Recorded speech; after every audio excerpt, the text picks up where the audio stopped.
Alors bonsoir à tous et à toutes. Je suis très heureux. On va démarrer le cours sur la paracha de Vaïchi. C'est marqué Vaïkra Yaakov el Banav. Yaakov, il a appelé ses enfants.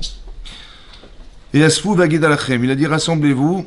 Et Agid Alachem, je vais vous dire. Et Tacher Ikra Etrem, ce qui va vous arriver. Be'acharit Hayemim. Alors, déjà, première remarque, c'est Ikra Etrem. Pour dire il va vous arriver quelque chose en hébreu. Ouais, ça s'écrit avec un He à la fin. Koré, ça veut dire arriver, ça veut dire avec un. Et là, il est marqué avec un Aleph. Je vais vous dire ce que vous allez lire, quoi. Ce que vous allez lire. C'est intéressant que c'est une kriya, c'est une lecture. Il va y avoir une lecture de la fin des temps. Alors, comment ça s'explique? Ouais, il voulait dire la fin des temps. Alors, bien sûr qu'il ne voulait pas dire la date. Vous voyez, parce que c'est connu qu'on n'a pas le droit de donner des dates. Le Rambam, il dit aussi que c'est la Gemara dans Sanhedrin, quoi, qui dit que celui qui donne des dates, oui, sa neshama va exploser. Pourquoi? Parce que en fait, Hachem, il doit arriver qu'Erefaïn. Ça veut dire de façon surprenante. De façon surprenante, c'est-à-dire avec surprise. Or, si on dit la date, et on dit l'heure, et on dit machin, il n'y aura pas de surprise.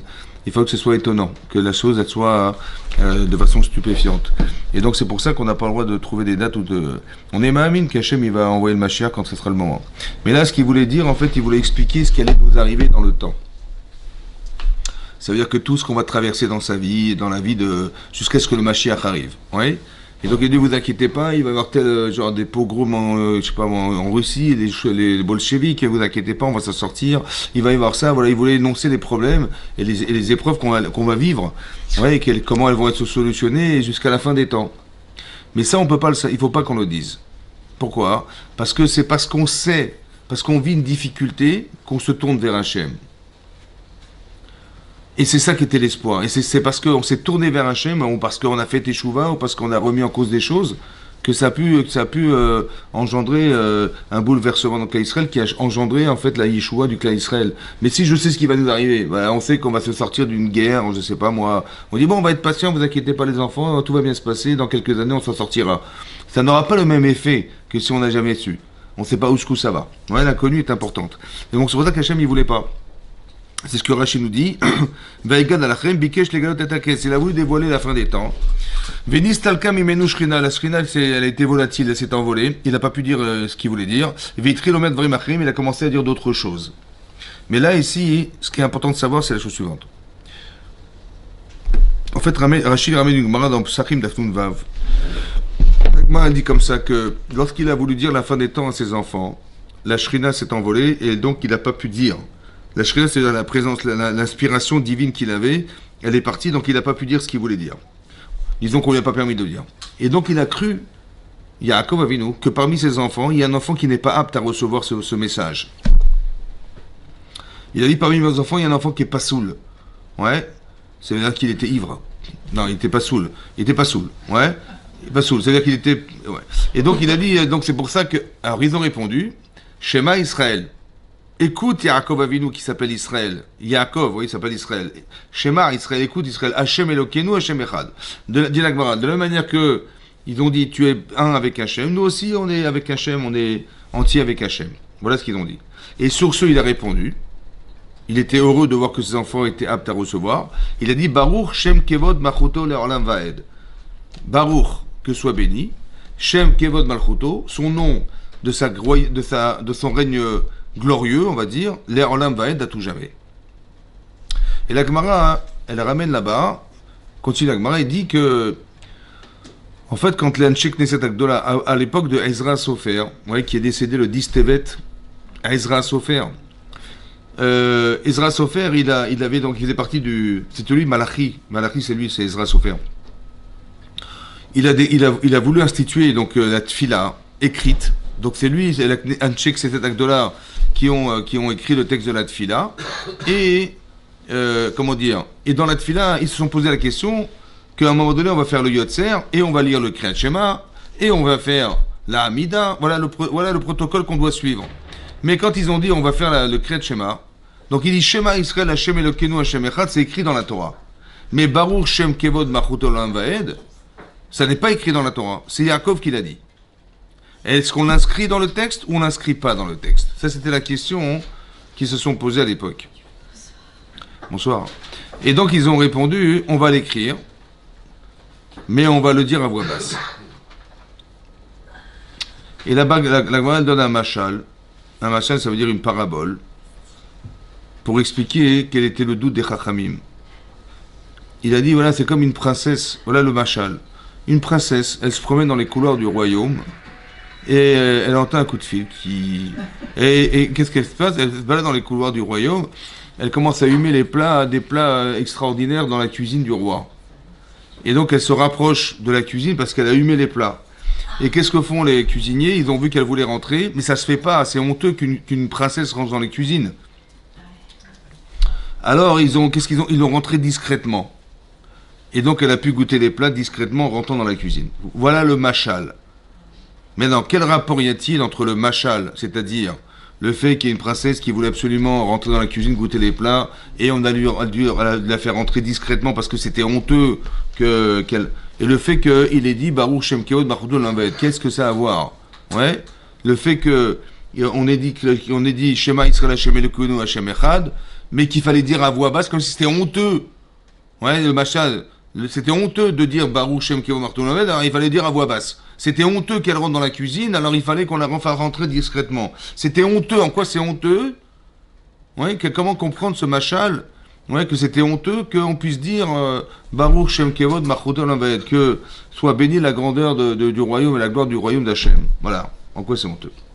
Sur ce, dans cette explication de la Gemara, on a deux opinions. Une et deux. Une, c'est le Raphaim de Vologine. Le Raphaim de Vologine, c'était le Talmide, l'élève du Gaon de Vilna. Et on a le Maharal de Prague. La question était de savoir qu'est-ce qui est plus valorisant pour Hachem? De dire qu'il est Echad. Echad, ça veut dire unique. Echad, c'est pas dire un. Parce que Dieu est allumé, il n'est pas éteint. On dit Dieu est un. Non. Dieu est unique. Ouais. Maintenant, c'est ça unique. Ça veut dire qu'on dit pas, on avait un doute, ils étaient 4 ou 5. On dit non, il est un. Ah, d'accord, merci. Non, c'est pas ça. Echad, ça veut dire unique. Ouais. C'est pour ça que Yaakov, il a offert à son fils une tunique. Tu es unique. Il le dit. C'est vrai.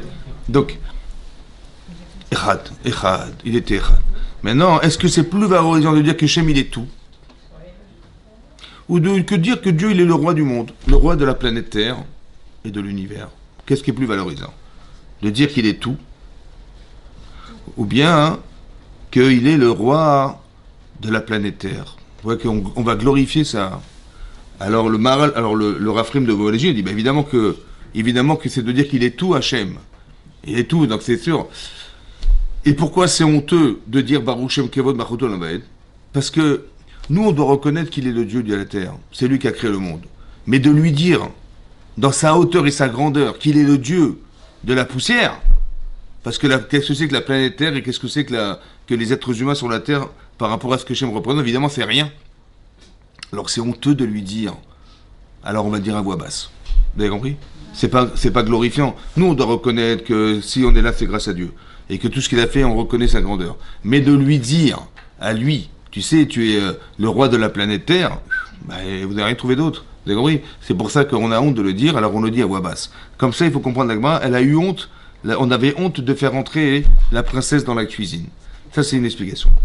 La deuxième explication, c'est celle du Maharal de Prague. Il dit non, mais c'est juste l'inverse.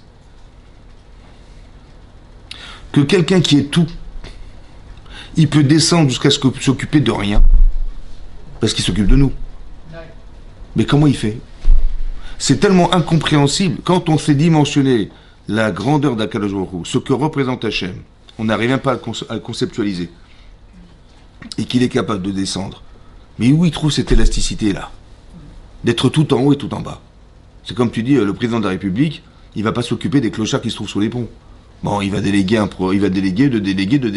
association, qu'est-ce qu'ils vont aller voir? Ça va?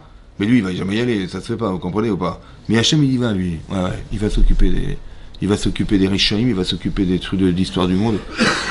Mais cette grandeur-là, elle est tellement incompréhensible qu'on le dit à voix basse. Parce que j'ai honte de dire que j'ai compris. Vous avez compris? C'est ça qu'il explique au Maharal, c'est l'inverse. Ça veut dire que Hachem, il est élastique. C'est ça sa force. C'est pas qu'il est grand, c'est qu'il est malgré tout pas victime de son Echad. Il est unique Hachem, mais tu pourrais en être victime. Tu dis, mais moi je suis souvent le meilleur, je suis pas le plus grand. Eh ben non. Il fait abstraction de son Echad, Ouais, en disant je fais abstraction de mon kavod et de mes honneurs pour pouvoir descendre. Et bien ça, hein, c'est plus valorisant que de reconnaître qu'il est Echad. Pourquoi? Parce qu'il est capable, malgré sa hauteur et sa grandeur, de pouvoir descendre au service des autres qui sont bien, bien en delà de ce qu'ils sont. Ça va? Et ça, c'est sa force. C'est ça, sa grandeur. Alors, c'est tellement incompréhensible, c'est peut-être compréhensible à Kippour.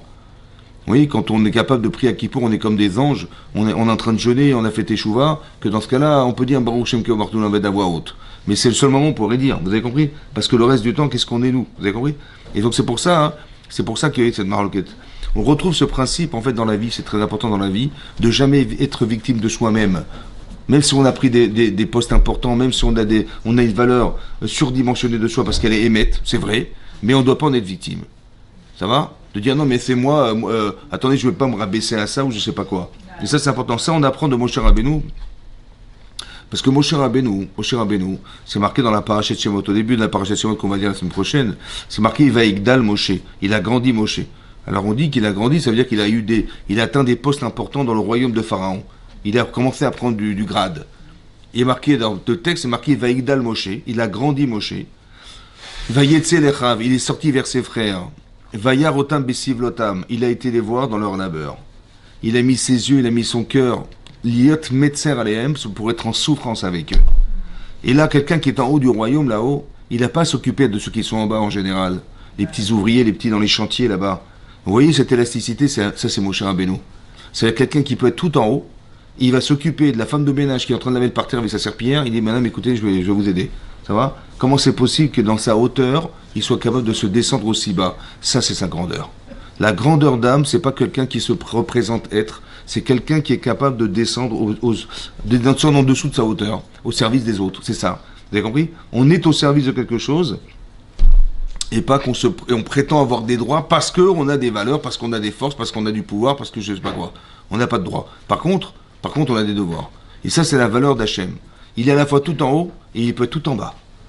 Il va descendre pour s'occuper de nous. Ça, c'est sa grandeur. C'est ce que dit le Maharal de Prague.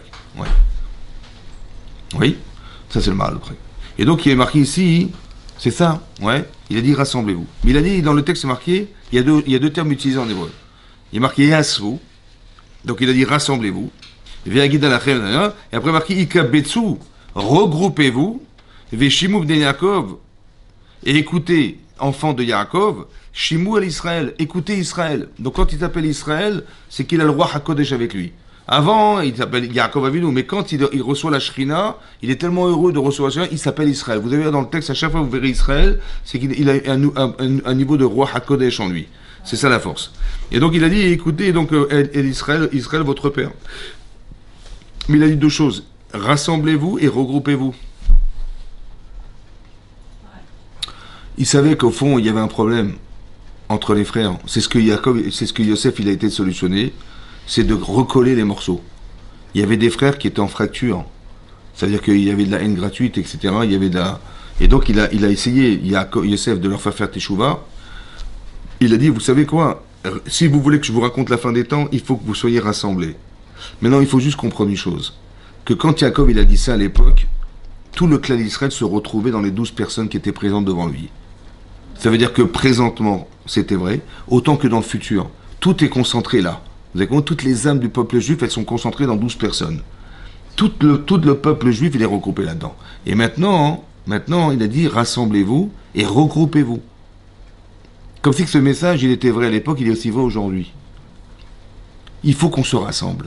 Si vous voulez que je vous raconte la fin des temps, si vous voulez vivre la fin des temps, si on sait que la haine gratuite, elle a été l'objet de la destruction du temple, et que la haine gratuite, elle a fait qu'on s'est fracturé, et que ça a détruit le temple. Pourquoi ça a détruit le temple? En quoi le fait qu'on ne se considère pas les uns les autres, ça va détruire le Beth Amikdash? C'est quoi la logique des événements? C'est comme ça. En vérité, Hachem, il veut être Dieu du peuple juif. Si on est le peuple juif, bon, alors Hachem, il peut résider parmi nous. Mais si on ne se reconnaît pas les uns les autres, il y a une fracture qui s'est créée entre nous. Ouais. Même si elle est pour nous légitime, parce que c'est Rinam. Ça veut dire que rien ne se justifie là-dedans, vous comprenez? Quand c'est Rinam, gratuit. Gratuit. Ça veut dire que rien ne justifie. Et ben, clac, ça se disperse. Et si ça se disperse, donc il n'y a plus de peuple juif. Il y a on va dire, une addition de personnes, mais il n'y a pas un peuple. Et s'il n'y a pas un peuple, alors Dieu, il est Dieu de quoi? Bah, d'individus, mais pas d'un peuple. Alors à quoi il sert le Beth Amikdash? Bah, il sert à rien. Alors on va t'envoyer Titus, on va t'envoyer Nebuchadnezzar, Nebuzradan, vous avez compris? Et eux, ils vont détruire le peuple, le temple. Ça veut dire que le fait qu'on soit solidaire, et à vous rassemblez-vous, regroupez-vous, tout ce que essaie de faire Hachem, c'est d'éliminer ce qui nous sépare.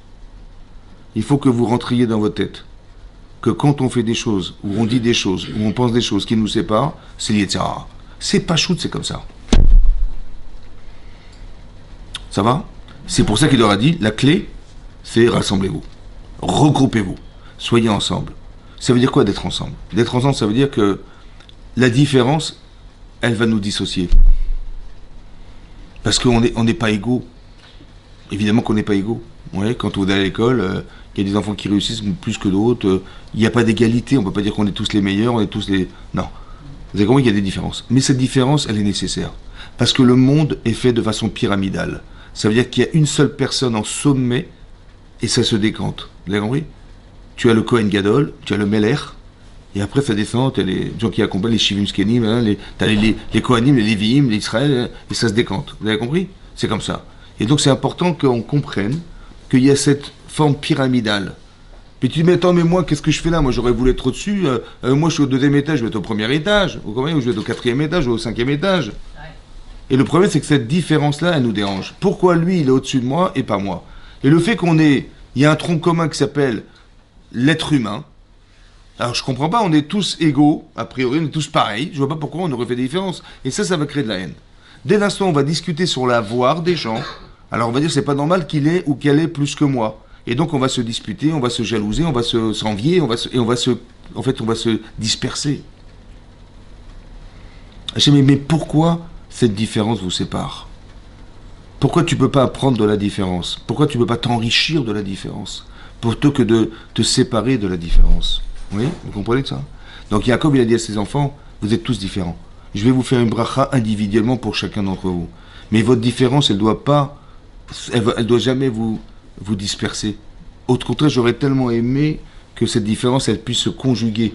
Que vous soyez riches d'être forts les uns les autres. Vous avez compris ou pas? C'est ce qu'on explique, c'est ce que Rachel, elle a dit à Hachem. Rachel, quand Hachem, il a décidé de détruire le temple, le premier temple, il a dit, voilà, j'aimerais bien écouter des arguments pour me convaincre qu'on peut ramener les Israël en Eretz Israël après la destruction du premier temple. Alors on a demandé à Avraham, Yitzhak, Yaakov, Yeremia, Navi, et personne n'a trouvé de réponse. Disons d'arguments suffisants pour convaincre Hachem de nous ramener en Eretz Israël. Et Rachel, elle est venue. Rachel, elle a dit, c'était le plus beau jour de ma vie. Voilà, mon mari m'attendait, il était très amoureux de moi, comme ça dit le Midrash. Ce Midrash, il se trouve dans l'introduction de Echa, qu'on lit à Tisha B'Av. Là-bas, c'est marqué, elle a dit, mon mari était très amoureux de moi, il y a encore nous. Ça faisait 7 ans qu'il m'attendait, et on allait se marier. Et j'ai vu mon père amener ma soeur sous la choupa. Et là, j'étais bouillonnante. Très énervée de ce qui se passait. Mais elle a dit, elle avait tellement peur pour sa sœur qu'elle ait la honte de sa vie, qu'elle a dit, ça l'a calmée, elle a dit, je vais laisser. Elle a été capable, cette force-là, vous avez compris? C'était le plus beau jour de sa vie, c'était l'homme qu'elle aimait, c'était Yaakov Avinu, c'était le peuple juif qu'elle allait être engendré. Et elle a dit, c'est pas grave. Elle s'est contenue, elle a dit, non, c'est pas grave. Pour pas que ma soeur ait honte. Il dit, ça c'est ce qu'elle a fait elle. Alors elle a dit à Hachem, ils font un vodazara, ils sont idolâtres. Moi je me suis retenu. Retiens-toi. Maintenant, on a l'impression qu'elle fait de la morale à Hachem. Elle dit, ouais, moi je me suis retenu, fais un petit effort quand même, retiens-toi. Tu vois? Comme si qu'elle avait besoin de se retenir. Vous voyez? En fait, on l'explique comme ça. Elle a dit comme ça. Quand j'ai vu ma sœur rentrer, qu'est-ce qui m'a retenu en fait? J'ai vu les qualités de ma sœur. Elle était kinésithérapeute. Non, les qualités de ma sœur. Oui, elle était spéciale. Et donc, j'ai dit, c'est dommage que le peuple juif, il ne profite pas de cette qualité exceptionnelle qui est celle de ma sœur. Plutôt que d'avoir engendré, parce qu'un couple va engendrer le peuple juif qui va ressembler à 2 personnes, ça aurait été extraordinaire qu'ils puissent avoir cette originalité-là. d'avoir ma sœur parmi eux qui vont engendrer des enfants exceptionnels. Je l'ai fait pour toi et tu vas détruire ce que j'ai fait pour toi. C'est-à-dire quand elle s'est retenue, vous comprenez ce qu'elle a fait? Elle a dit, mais je l'ai fait pour toi, Hachem, pour que ton peuple juif, il soit original. C'est pour ça que Yaakov Avinu, il va faire des brachot à chaque enfant. Il n'a pas fait une bracha collective. Il a fait une bracha, une bénédiction qui était stipulée pour chaque enfant, qui était chacun différent. Elle a dit, j'ai fait ça pour toi, pour que ton peuple juif, il soit plus original que s'il avait été issu d'un seul couple. Et tu vas détruire ton peuple, vous avez compris, que j'ai fait pour toi. Et là, il a dit, Yeshachar Lifulater. Il y a un salaire pour ce que tu as dit. Et ce que tu as fait, et tes enfants, ils retourneront Bikvulam dans leurs frontières en Eretz Israël. Mais vous avez compris ce qu'elle a fait, elle? C'est ça qu'elle a fait. C'est ça il faut comprendre que c'est ça qu'elle a dit, je ne veux pas dissocier. Elle aurait pu faire un scandale, elle aurait pu casser la choupa, je ne sais pas ce qu'elle aurait pu faire. Et peu importe quelle est la honte, c'est ma vie qui est compte et c'est pas la sienne. Elle est capable de faire abstraction de ses intérêts, dans l'intérêt d'Hachem et de la honte que pourrait engendrer le fait que sa sœur elle soit dévoilée être sous la choupa. Ça veut dire qu'on co-solide. On est là pour faire une force. C'est marqué, vous savez, c'est marqué, la Gemara dans Souka d'Afnun Bet, elle dit là-bas la Gemara, hein, il m'allait à Kadosh Baruch Hu Ozro. Si Hachem ne nous aidait pas, En Yacholo, on ne pourrait pas battre le Yetzirah. J'ai vu une explication belle, une belle explication. Il y a deux explications. J'en ai vu une très belle du Raphaim Shmolovitz, c'était le Rosh Yeshiva de la Yeshiva de Mir à Yerushalayim. Il a expliqué comme ça. Vous savez, quand vous dites non à une Avera, quand on dit non à une Avera, voilà, j'aurais voulu faire une Avera et il dit non, je me renforce et je dis non. Vous savez qui c'est qui nous renforce? Qui c'est qui nous donne la force de dire non? Ben, c'est Hachem.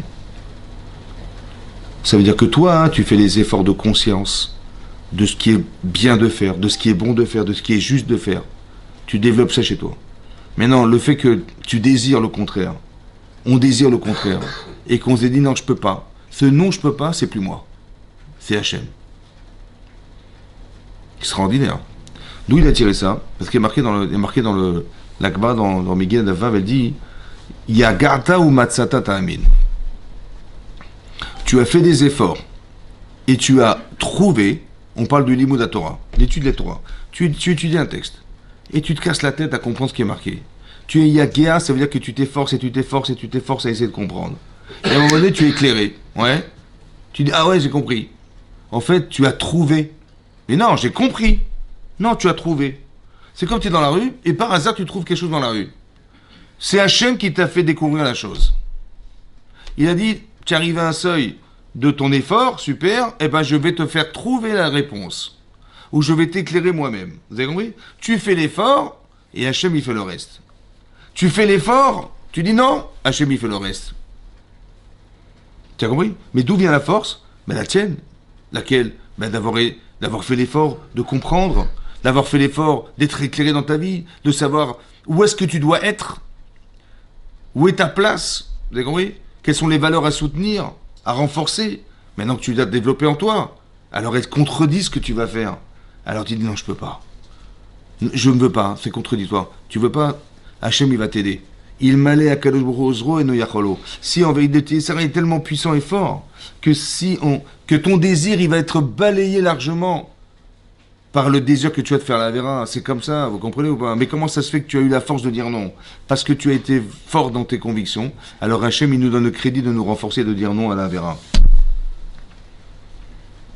Il m'allait à Kadosh Baruch Hu Ozro. Si Hachem ne devait pas aider, comme ça, il explique le Rav Chaim Shmulevitz. Le Rav Dessler, il explique autrement. Il dit comme ça. Vous savez qu'il y a ce qu'on appelle le conscient et l'inconscient.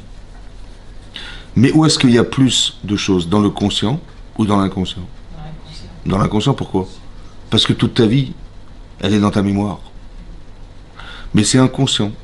Des fois, c'est inconscient. Ou bien il y a des choses que tu vis, mais qui se retrouvent dans ton inconscient. Parce qu'il y a une logique inconsciente. Par exemple, je vous avais expliqué une fois hein, que quand Yosef il parle à ses frères, en fait, il ne parle pas à ses frères. Il parle à l'inconscient, qui va déclencher quelque chose. Je vous avais dit la fois dernière que quand il a dit vous êtes des espions, en fait, il a voulu dire mais pourquoi vous avez espionné mes rêves? Vous êtes rentré dans mes rêves, vous êtes ressorti, vous avez commencé à raconter des choses sur moi et vous avez décidé de me tuer. Ça va? Mais qui vous a demandé d'être des espions? Il a espéré que le mot espion, ça allait déclencher quelque chose, parce qu'inconsciemment, il se savait des espions. Quand il a pris la coupe qu'il a mis, sa propre coupe qu'il a fait mettre dans la sacoche de Binyamin, il a fait appel à l'inconscient. Comment? Parce que la coupe, si on te découvre être un voleur, tu vas être vendu, esclave à celui que tu voles. Et quand tu penses esclave, tu penses à Yosef. Vous avez compris comment il a fait? Donc c'est-à-dire qu'il veut déclencher en fait l'inconscient de la personne pour lui faire teshuva. En disant, oui, et c'est ce qu'ils vont dire. On va dire, oui, celui qui a trouvé la coupe, on a découvert la coupe, et effectivement, on va tous être des avadim, des esclaves. Ils ont dit ça parce qu'au fond, de même, au fond, ils souffrent d'avoir vendu Yosef esclave. Alors qu'est-ce que fait Yosef? Il est un déclencheur d'inconscience. Vous avez compris ce que fait Yosef? Et donc c'est pour ça que je vous dis qu'il y a beaucoup de choses inconscientes. Alors il explique le Rav Dessler, il dit comme ça. Nous, on travaille sur le conscient. Je sais ce que je dois faire, je vois la réalité, je suis présent dans tout ce que je dois faire, c'est mon travail. Mais le Yitzhara, il peut rentrer dans ton inconscient. Quand on dort, en vérité, qu'est-ce qu'il fait? Il rentre dans l'inconscient des gens. Il peut envoyer des saletés à l'intérieur, et puis le matin, tu travailles, et puis tu fais des bêtises, tu fais des choses. Alors, c'est pour ça qu'on fait le Kriyat Shema le soir avant de dormir, pour évacuer les mauvaises pensées du Yitzhara. Ou pour empêcher, en vérité, ces forces de nous rentrer, de nous pénétrer, et de nous influencer dans notre présent vivant, dans le présent, dans la conscience du présent. Alors, qu'est-ce que fait Yikasa Hachem? Fais-toi le travail sur le conscient, moi je m'occupe de l'inconscient. Si toi tu travailles sur le conscient en étant fort et tzadéket et tzaddik, alors j'empêcherai le Yetzirah de rentrer dans ton inconscient. Il m'allait à Kadosh Baruch Hu, si Hachem ne nous avait pas aidé, on n'aurait pas pu s'en sortir. Vous avez compris? Parce qu'il peut rentrer où il veut, il te trafique ton inconscient et c'est fini. Après tu vas consciemment faire des avérotes ou faire des choix qui sont issus de ton inconscient. Ça va? Comme on l'a dit, les frères de Yosef, ils ont vendu Yosef, ils ont voulu le tuer. Mais c'est l'inconscient qui engendre ça. Vous avez compris? Parce que comment c'est possible que tu aies privé un enfant de son père? Comment tu as décidé, toi, de juger ton fils, ton frère, alors que c'est pas ton rôle? Oui, vous avez compris que l'inconscient, parce que c'est pas logique, donc c'est forcément inconscient qui pousse la personne à dire, mais c'est légitime, voilà, tout est logique, mais c'est peut-être ton inconscient qui provoque cette logique chez toi et qui te pousse à penser que, parce que tu veux pas souffrir, à l'idée que ton frère, il va être là tout le temps présent, donc il faut que tu t'arranges pour que ton inconscient qui souffre, il puisse se libérer de cette souffrance, alors il va t'inventer une histoire. Vous avez compris ce qui se passe? Et donc on peut faire des choix conscients, mais qui en fait sont issus de l'inconscient. C'est ça. Et donc l'explique le Rav Dessler, que il m'allait Hachem Ozro, si Hachem ne nous avait pas aidés dans l'inconscient, alors on serait perdu. Voilà. En tout cas, il en reste que Yaakov Avinu, il a dit à ses enfants, rassemblez-vous, regroupez-vous. C'est un message pour nous aussi. Que si on veut que le Mashiach il arrive, il faut qu'il y ait cette ardoute. Et c'est ce qu'Hachem il essaye de faire. En provoquant des situations difficiles, il essaie de créer de la solidarité. De retrouver en vérité le noyau qui en fait nous avait séparés au départ. Il faut qu'on le retrouve, il faut qu'on soit solidaire. Ça va? Et on a vu ce qui s'est passé pendant la guerre, etc. Les gens ils ont fait des voyages en Israël. Moi je connais un kiné parti là-bas juste pour masser les soldats, quoi. C'est un truc de fou. Mais cette solidarité on l'a jamais trouvée. Vous avez compris? Jamais on a vu ça. Que des gens, ils vont à l'armée envoyer des pieds de Hanouka, ils vont faire des cours, ils vont faire des machins, des gens qui sont engagés volontairement. Cette solidarité, on l'a jamais vue. Alors qu'avant, c'était l'inverse. Juste avant, c'était la fracture, les manifestations, les machins. On voyait qu'il y avait un problème. Et donc Hachem, il déclenche ça pour que justement on reconsidère qu'on doit se réconcilier avec Hachem et avec ce clan Israël. Qu'est-ce qu'il a dit alors? Qu'est-ce qu'il a dit Yaakov? Il a dit Réhouven. Donc il voulait dire la fin des temps, finalement il a parlé d'autre chose. En fait il a parlé de ses enfants. Réhouven, Bechori ata. Réhouven, tu es mon Bechor, mon aîné. Kochi vereshitoni, tu es ma force, et reshitoni, mes premières semences. Ça veut dire que jamais Yaakov Avinu, il a perdu de la semence. La première semence qu'il a eue, c'était d'avoir eu Réhouven. Yeter seet veter az. Tu avais en plus de ses frères, Yeter en plus. Seet. Seet, Nisiut Kapaim, c'est porter ses mains vers le haut, c'est les Kohanim. Donc tu étais censé être un Kohen. C'est-à-dire celui qui va bénir le clan Israël et celui qui va faire un travail spécifique au Beth Amikdash. C'est ça les Kohanim. Donc tu avais cette Kedusha-là du Kohen. Yeter Az. En plus, tu étais Az. Az, ça veut dire puissant. Puissant, ça veut dire la royauté. Donc tu avais le pouvoir en tant que Bechor, d'être le Kohen et d'être le roi d'Israël. Parchas kamaim al totar. Parchas kamaim, tu étais impétueux comme l'eau qui coule. Al totar, il ne t'est rien resté. Il a tout perdu. Ki alita, parce que tu as fait monter mishkeve avicha, la couche de ton père. Az chilal taïtsu ala. Et là, tu as désacralisé la couche d'Akadosh Baruch Hu. Ça veut dire, Rachid expliquait que la Shekhinah, elle résidait sur le lit de Yaakov Avinu.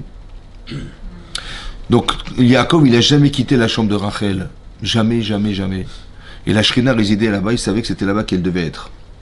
Et donc, quand est morte son épouse, il a pensé, Yaakov, qu'il devait être dans la chambre de celle qui avait accompagné Rachel, qui était Bilha.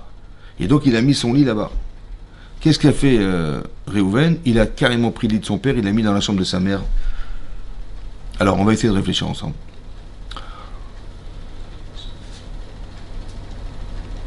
Réhouven, c'est intéressant de réfléchir à ça. Réhouven, il voit que son père, finalement, bon, il perd sa tante, ouais, qui était Rachel, et donc il a tout de suite pensé que Yaakov, il allait mettre son père, il allait mettre son lit dans la chambre de sa mère, évidemment. Qu'est-ce qu'il a fait, Yaakov? Non, il l'a mis dans la chambre de la servante. Et ça, il a senti ça profondément comme un affront pour sa mère. Comment mon père, il a osé faire ça à ma mère? Oui. À votre avis, pourquoi Réhouven, il a réagi comme ça? Au lieu de dire, ben, papa c'est Yaakov Avinu quand même. Oui, il sait ce qu'il fait, je ne vais pas rentrer dans ses calculs.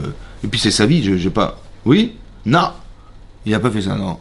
Mais qu'est-ce qu'il a poussé? Où est-ce qu'on est dans un terrain ici? À ce que Réhouven, il insiste pour que son père, il dorme dans la chambre de sa mère. Hein? Comment? Il était jaloux? Non, pas jaloux. Il y a marqué Yaakov, il aimait plus Rachel que Léa. La servante, c'est pas une femme de ménage, hein. C'est celle qui accompagnait, c'était sa femme. Hein. C'était la Pilégesh, en fait. Mais quelque part, la Pilégesh, c'est la concubine, mais c'était la femme de Yaakov Avinu. Mais quelque part, il a trouvé que c'était un affront pour sa mère. Oui, parce qu'elle est à l'ombre des autres. Mais pourquoi il a ressenti ça, lui? Vous savez pourquoi? Peut-être parce que sa mère, elle a ressenti ça. Parce que quand elle a épousé Yaakov Avinu, elle se sentait moins aimée que sa sœur. Et lorsqu'elle appelle ses enfants, elle l'appelle Réhouven. Réhouven, regardez mon fils. Non, elle a dit Réhouven, Hachem, il a vu ma souffrance. Ra'a Hachem Beroni. Elle a appelé son fils au nom de sa souffrance de couple. Elle a appelé le deuxième Shimon, Kishama Hachem, Kisnoa Anochi. Elle a entendu, Hachem a entendu que j'étais haï par mon mari. Ouais. Et le troisième, elle a appelé Lévi, Oula Yepam, elle avait Elai Ishi. Peut-être même mon mari m'accompagnera dorénavant parce que je lui ai donné 3 enfants. Voilà, c'est ce qu'elle a pensé. Donc ça veut dire qu'elle est en train elle veut récupérer son mari à travers ses enfants et elle nomme ses enfants au nom de sa souffrance de couple. Ça va? Donc elle se sent à l'ombre. Mais ce qui est intéressant, c'est de comprendre que comme elle se sent négligée, ses enfants, ils vont sentir cette négligence. C'est dingue. Hein? C'est-à-dire, de façon embryonnaire, l'enfant, il souffre de voir que sa mère est à l'ombre de sa sœur. Et donc, quand il voit son père mettre son lit dans la chambre de la servante, ça remonte. Vous comprenez ce que je veux dire? C'est extraordinaire. C'est pour ça qu'il va intervenir. Mais c'était légitime pour lui. C'était logique. Comment mon père, il a osé faire un truc pareil? Vous comprenez ou pas? Maintenant, il a fait une avéra. Parce qu'il a pris le lit de son père. C'est marqué dans la paracha. Je vous lis ce qui est marqué là-bas. Aux yeux de la Torah, comment c'est vécu ça? Là-bas, c'est marqué.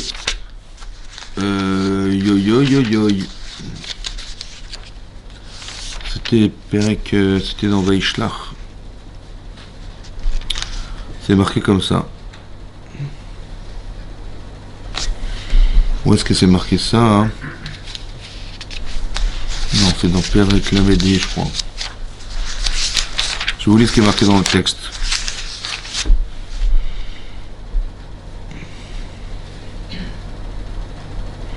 Voilà. C'est marqué la chose suivante. Marqué Vaï Bishkon Israël Baretsaï. Donc lorsque Yaakov il a résidé dans ce pays-là, Vaïeler Réhouven, il est allé Réhouven, Vaïshka avec Bilha. Il a carrément couché avec Bilha. Dans le texte, c'est marqué qu'il a couché avec elle. Puis les Gesh Aviv, qui était la concubine de son père, Vaishma Israël, et Hachem, Israël a entendu. Vaishkav, ça veut dire ça, Vaishkav. Maintenant, la Gemara explique dans Shabbat Afnouné, elle dit que jamais Réhouven il a couché avec la femme de Yaakov Avinu.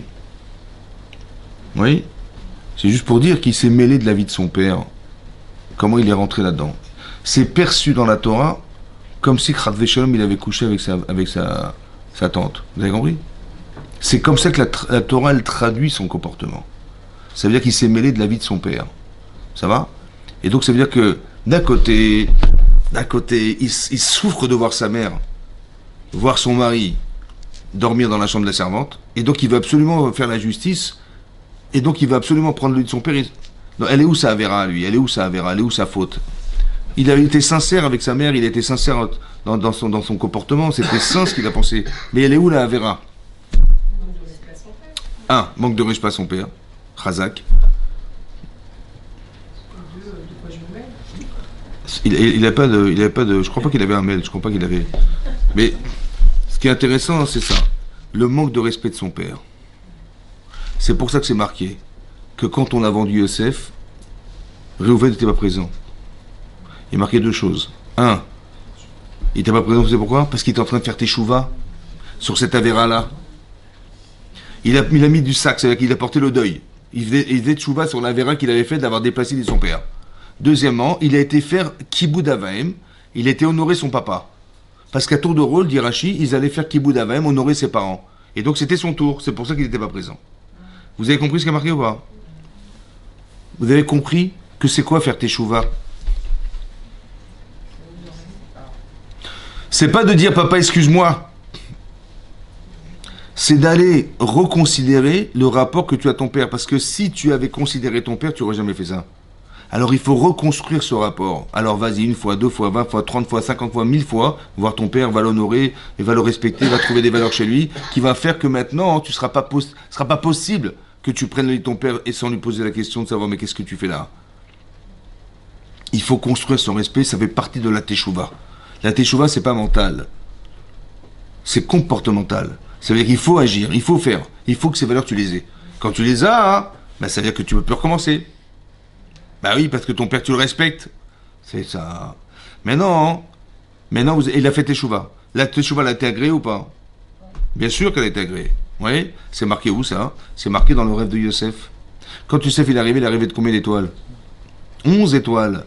Or, s'il avait affauté au point de ne plus pouvoir exister aux yeux d'Hachem, Réhouven, il aurait dû rêver de 10 étoiles. Or, il a rêvé de 11 étoiles.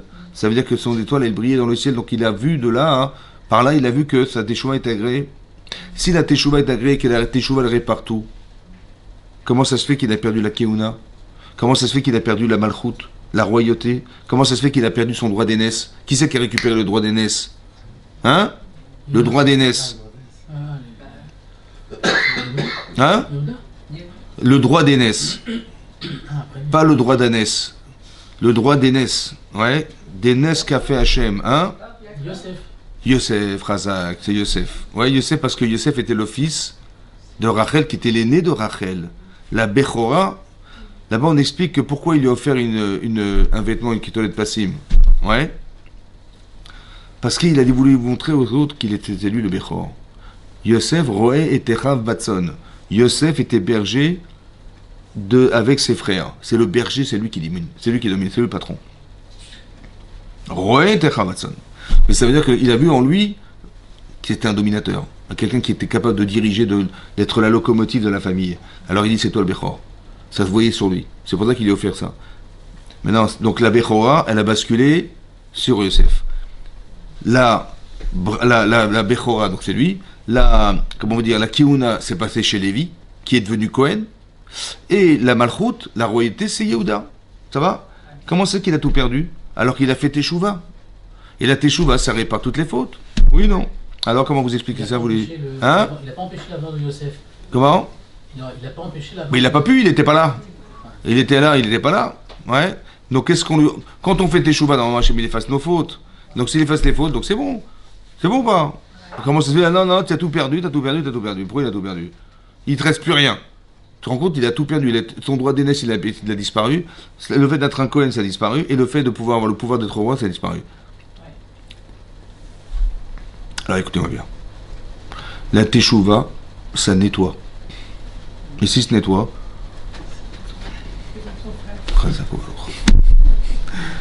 la teshuva, ça nettoie. Mais est-ce que ça transforme? Non. Ça nettoie les gens. Le Chafetz Chaim, il dit, ton vêtement, il est sale. Bon, il y avait des taches dessus. Bon, qu'est-ce que tu fais? Bah, tu mets dans la machine à laver. La machine à laver, elle nettoie les taches. Les hommes, ils font les tâches, et les femmes font les tâches de ménage. Je rigole. Donc ça veut dire... Donc la machine à laver, elle nettoie on a Ariel, mais on n'a pas Ariel ici. Non, mais ça veut dire que... Ariel? Ah oui, t'aurais Ariel. Ah, t'aurais pu, ouais. Mais je veux dire comme ça. La machine à laver, elle nettoie les tâches. Mais est-ce que la machine à laver, elle recoue les boutons qui se sont défaits? Ah mais non. Ça veut dire que la teshuva, ça nettoie, mais ça ne change pas la personne, ça va pas corriger, ça ne va pas t'arranger. Donc il est où le problème? Il est marqué dans la Torah comme ça.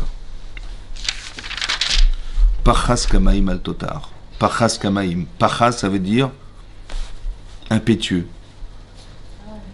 Kamaim comme l'eau qui coule. Tu sais comment il a tout perdu? Il n'a pas perdu à cause de sa vera. Parce qu'il a fait teshuva. Il a perdu à cause de quoi, la Kiona? Parce qu'il est spontané. Pourquoi il a perdu le roi, d'être roi? Parce qu'il est spontané. Tu fais sans réfléchir, tu peux pas être un Kohen. Tu fais sans réfléchir, tu peux pas être un Meler. Tu fais sans réfléchir, tu peux pas être un Bechor. Vous avez compris ou pas? Ça veut dire que vous avez compris que ce qui est l'essentiel, c'est d'arriver à comprendre qu'est-ce qui est à l'origine de mes décisions, de mes actes. Pourquoi tu as été prendre ton lit de ton père? Bah, j'ai bouillonné. Mais j'avais raison, au fond de moi-même, c'était injurieux vis-à-vis de ma mère, je n'ai pas supporté. Mais pourquoi tu es spontané comme ça?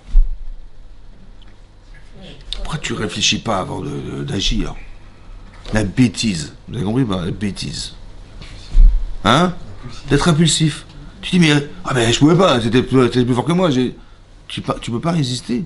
Ton cerveau, il n'est pas capable de maîtriser tes désirs. Mais attends, mais c'était légitime, je suis désolé, ma mère, la pauvre et tout. Il y a un terrain quand même. Tu as raison. Mais fais attention, c'est ton père. C'est Yaakov Avinu. Et de quoi tu te mêles là? Attention. Vous avez compris? Pourquoi le fait que tu te mêles pas de la vie de ton père, ça n'a pas suffi pour te faire résister au désir de dépasser de ton père? Tu dis, mais je n'osais pas lui demander la question, je ne vais pas aller voir mon père. J'ai compris, mais dans ces cas-là, tu réfléchis. C'est comme la bêtise. Waouh. Comme par exemple, vous savez, il y a une halakha que si quelqu'un il tue par accident. Oui, l'exemple de la Torah, c'est quoi l'exemple de la Torah? Un type il est dans la forêt et il coupe du bois. Tac, il coupe du bois, mais sa hache, elle est pas, la lame de la hache, elle tient pas bien. Ouais, c'est une hache kénaze. Vous voyez? Et donc, et comme lui il est pas séfarade, alors il n'a pas fait gaffe quoi. Et donc, qu'est-ce qui s'est passé? Il a vu, il n'a pas fait attention, il a coupé du bois, et la lame, elle a quitté le manche. Et elle est tombée sur la tête de quelqu'un qui est mort. Le pauvre. Bon. Alors, qu'est-ce qui est préconisé dans ces cas-là? Il doit courir la route, il doit courir vers une ville de refuge. Il y a combien de villes de refuge? Hein? Combien il y en a de villes de refuge? Hein? Il y a 6 à l'Aïr, ça c'est sûr. Il y a 6 à l'Aïr. Kimsos Khatan de Kala.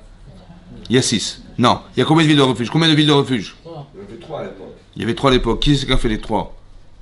Moshe Rabbeinu et Yoshua Benu en a fait 3 en Eretz Israël. Elles étaient symétriques. Mais il y avait combien de villes en tout et pour tout? Il y en avait 48. Il y avait combien de villes de Lévi'im, de livres de Lévi'im? Il y en avait 42. Et donc ils pouvaient se sauver dans les 48 villes de refuge. La différence entre les 6 et les 48, c'est quoi la différence? La Gemara dans Makot explique que s'il était rentré dans une ville de refuge sans savoir si elle était de refuge ou pas. Si ça fait partie des civils, alors le Goël Adam, le sauveur, le vengeur de sang, là, il ne peut pas rentrer là-bas et le tuer. Mais si monsieur, il ne savait pas qu'elle était de refuge, alors qu'elle était de Lévi'im, et qu'elle est de refuge, il ne le savait pas, le Goël Adam, il peut le tuer.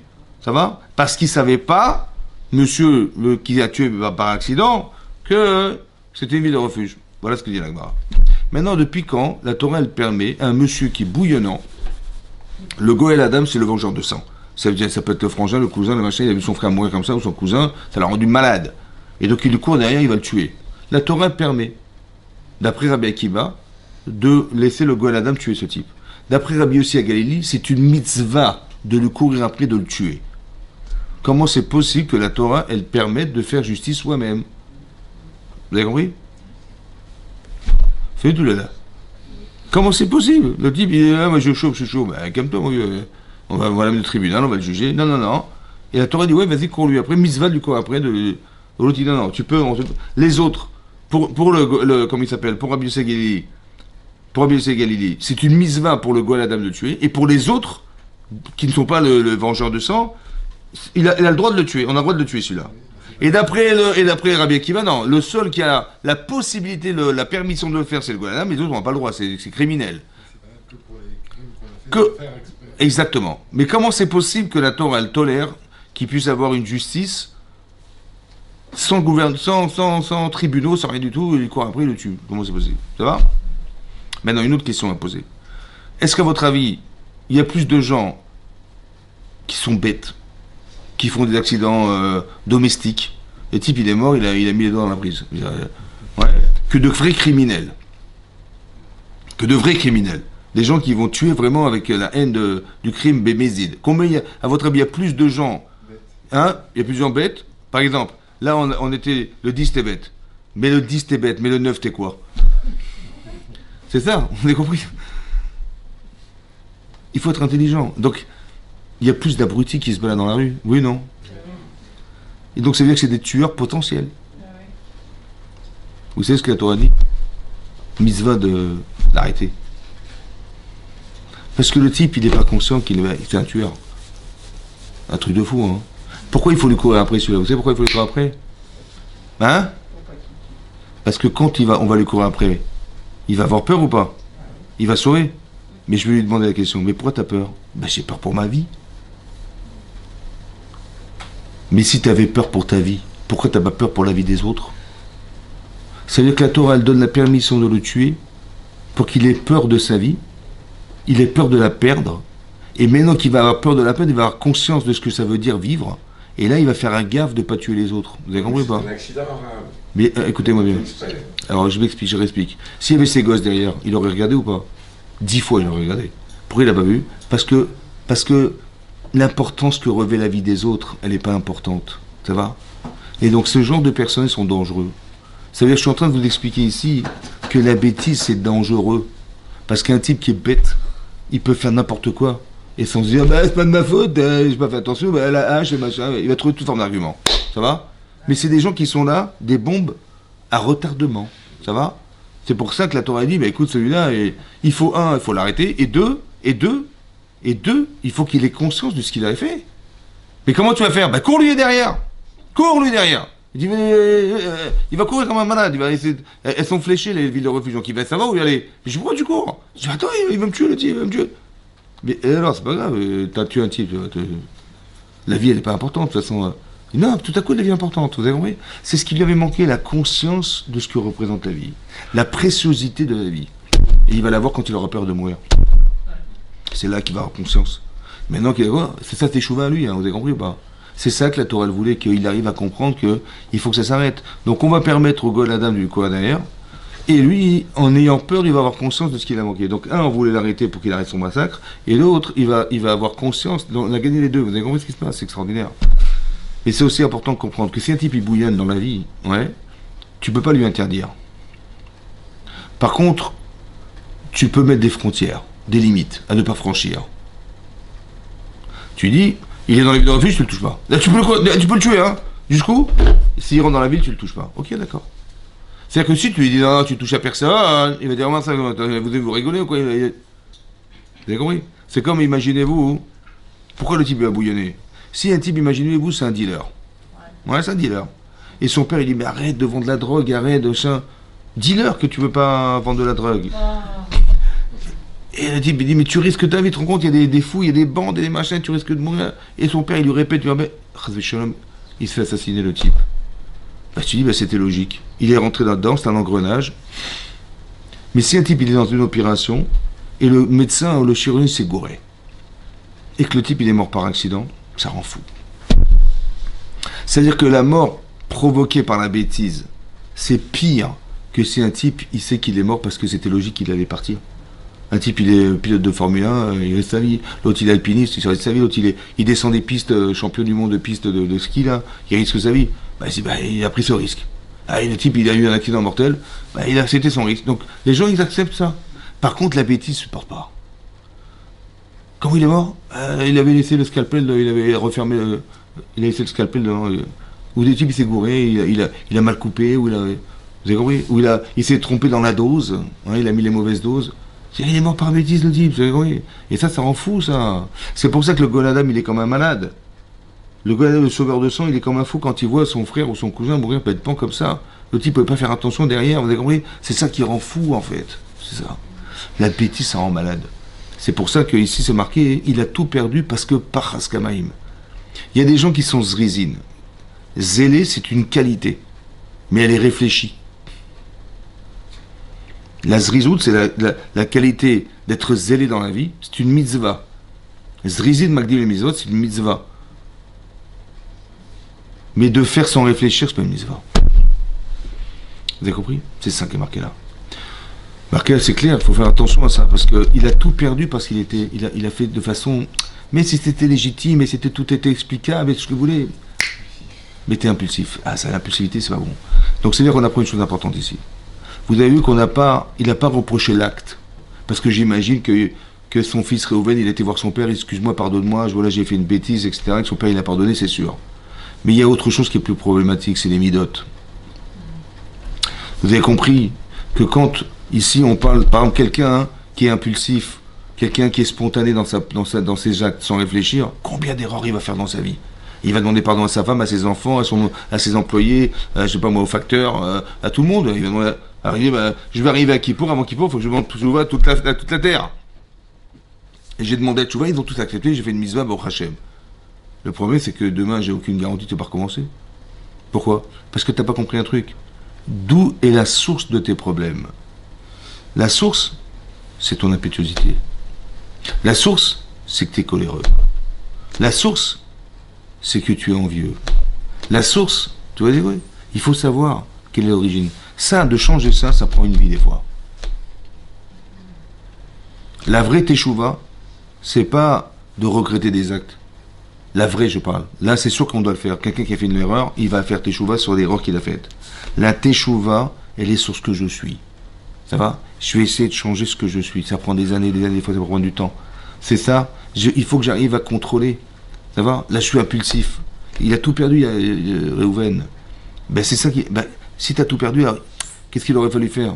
Il ne faut pas faire seulement teshuva sur tes erreurs. Et c'est tant mieux que tu aies compris qu'il fallait faire teshuva sur tes erreurs. Mais ce qui est très important et super important, c'est d'essayer de comprendre quelle est la source qui a justifié ces choix. Ça va? Et bien, c'est dans les midotes que ça se retrouve. C'est pour ça que le Gaon de Vilna, il dit que la raison pour laquelle on est venu sur la terre, c'est pour faire un travail sur nos midotes. Vous avez vu que quand Rachel voit sa sœur entrer sous la roupa, mais quel midote il faut avoir pour se retenir. Waouh! Quel respect des autres il faut avoir. Quelle sincérité il faut avoir derrière tout ça. Ouais. C'est très très puissant, ça, vous avez compris? Et ça, c'est la force qu'on doit avoir. C'est d'avoir un travail. Des fois, tu as envie de t'énerver. Et ben, tu dis non, Pourquoi? Parce que quand je vais m'énerver, sur le plan efficace, j'ai gagné. Parce que ça va s'arrêter. La personne a très bien compris que j'étais énervé, elle va comprendre. Seulement, c'est pas éducatif. Par exemple, quelqu'un, il va réagir par haine. C'est un sourd. Il va réagir parce que il va convoiter les biens des gens. C'est un sourd. Il va réagir parce que il va jalouser l'autre. C'est un sourd. Il va réagir parce qu'il a de la rancune. C'est un sourd. Alors, comment je vais faire? Ça, c'est un sourd, ça. Ben, il faut trouver une autre solution. Il faut trouver quelque chose qui ne soit pas un sourd, qui ne soit pas interdit. D'ailleurs, oui, bah. Il dit, ah ouais, une femme, elle m'a dit, je lui ai dit, mais le hachonara, c'est interdit. Elle m'a dit, mais moi, ça me soulage. Mais non, mais quand je prends tellement sur moi, à la fin, je raconte à ma copine ce que j'ai vu chez eux, mais regardez ce qu'elle m'a fait, ça, je lui dis la vérité, mais ça m'a fait du bien quand même. Je dis, mais c'est un sourd. Et comment je vais faire? C'est ça.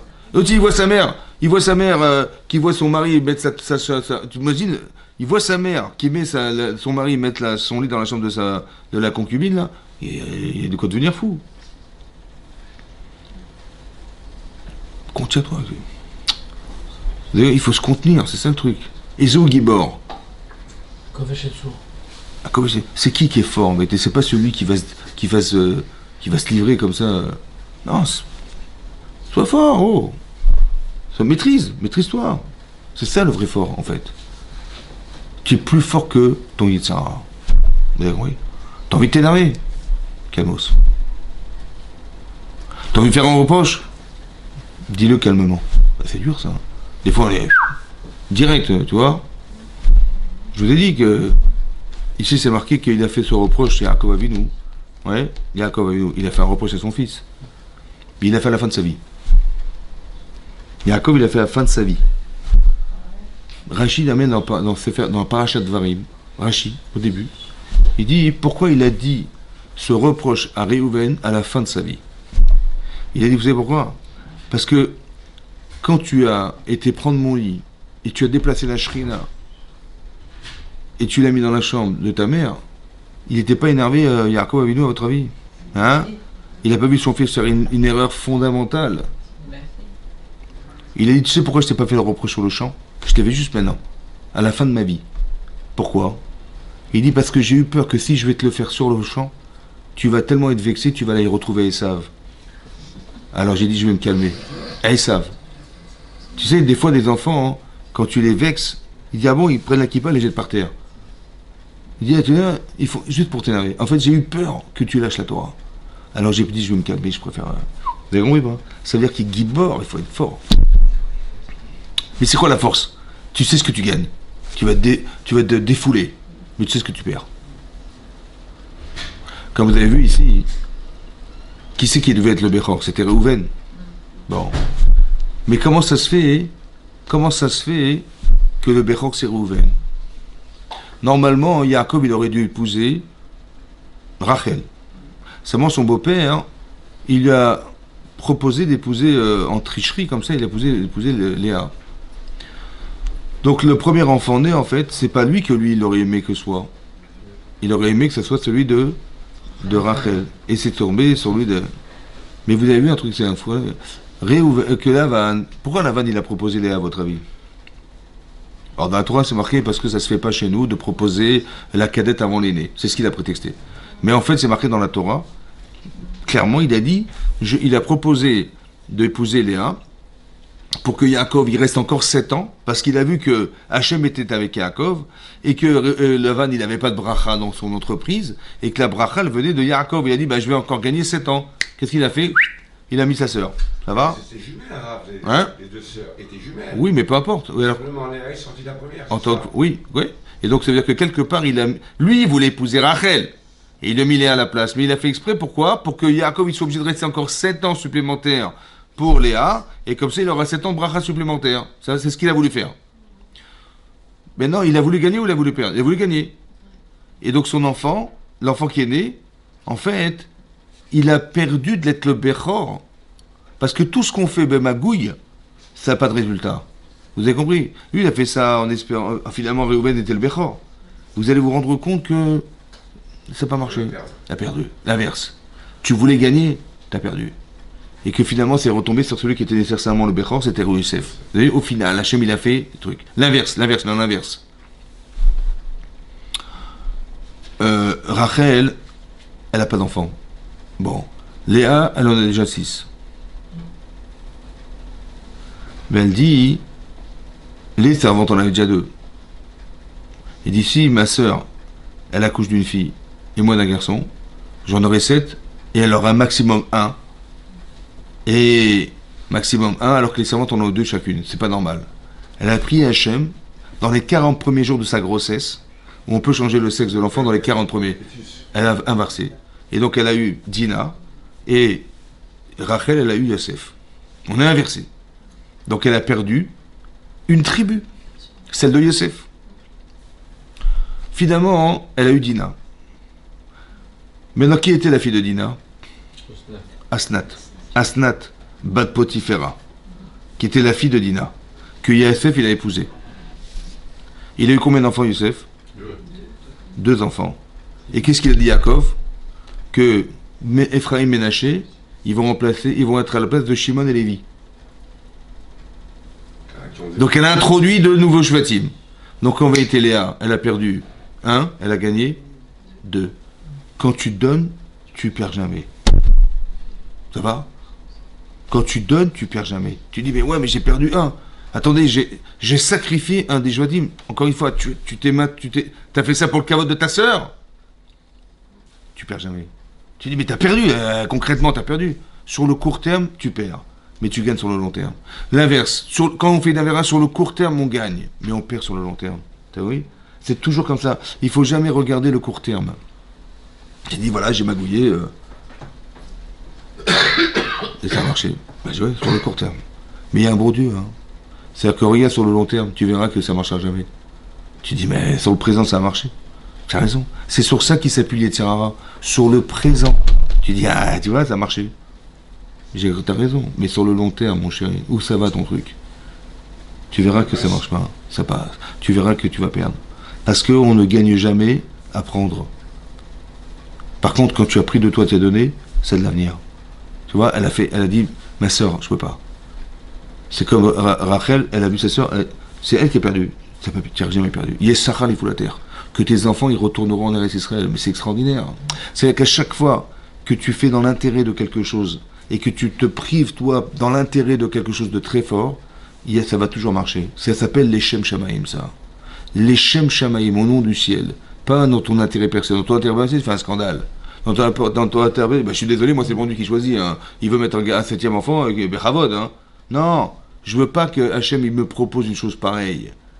Je préfère que ma sœur elle ait 2 enfants, au moins qu'elle n'ait pas la honte d'avoir moins d'enfants que les servantes. Vous avez compris? C'est ça qu'elle a pensé. Il faut toujours avoir dans cet esprit-là. Ouais, c'est pas grave que tu perds. Tu valorises une valeur. Laquelle? Celle du respect des autres. Et donc ça, c'est une capacité qu'on a de retenue, parce qu'on a des valeurs. Ouais, tu as des valeurs. Tu vois des gens en difficulté, ben c'est pas grave, tu mangeras moins, c'est pas grave, mais au moins eux, ils vont manger. Vous avez compris? Et donc c'est pas grave. Il faut ces valeurs-là dans le clan Israël. C'est ce qui nous consolide, en fait. Il y a de la reconnaissance un jour. Vous verrez qu'il y a de la reconnaissance. Et Hachem, il regarde ces genres de personnes parce que c'est Mida Keneged Mida. Mesure que tu as donné, alors Hachem, il te donne. Tu as été au bout de toi-même, Hachem, il te fait des miracles. Tu vas au bout de toi-même, Hachem, il fait des miracles. Ouais. Parce que Hachem, il est capable de dépasser la nature si tu la dépasses. C'est comme ça. Ouais. Et donc, c'est toujours avoir cette émouna-là, et toujours pareil. Donc, c'est ça qu'il a dit à son fils. Ouais, c'est à cause des midot. Il faut faire, quand on réfléchit, c'est de réfléchir, mais qu'est-ce qui est la cause de mes problèmes?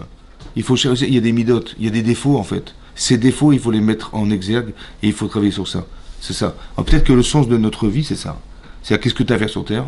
Bah, tu verras que toutes les expériences de vie, elles vont te ramener sur ces mauvaises midot, ou bien sur des qualités que tu as. Et bien ces qualités-là, tu vois que des fois, il y a une tsara qui t'empêche. Ça veut dire que tu dois les faire. Et tu vois que les tsara te poussent de quelque part. Tu dois te retenir. Ces 2 directions-là, c'est les 2 directions que tu vas suivre toute ta vie pour arriver à être un spécialiste de ce que tu espères devenir et d'être capable de te retenir sur un défaut très profond qu'on peut avoir en nous et qu'on doit corriger. Il peut être venu de nous ou il peut être ancestral. Ça va? Ça veut dire que ce n'est pas forcément de nous, mais on a hérité de nos parents des choses comme ça et donc on doit pouvoir, en les corrigeant, les corriger. Vous avez compris? Quand tu corriges aussi ce que tes parents ils t'ont fait hériter. C'est très important ça. Parce qu'il faut qu'ils revivent un jour tes parents. Et ils ne pourront pas revivre avec ce défaut. Alors il faut que tu le corriges toi. C'est ce qu'on t'a transmis. C'est ça l'héritage. Chazak ou Baruch.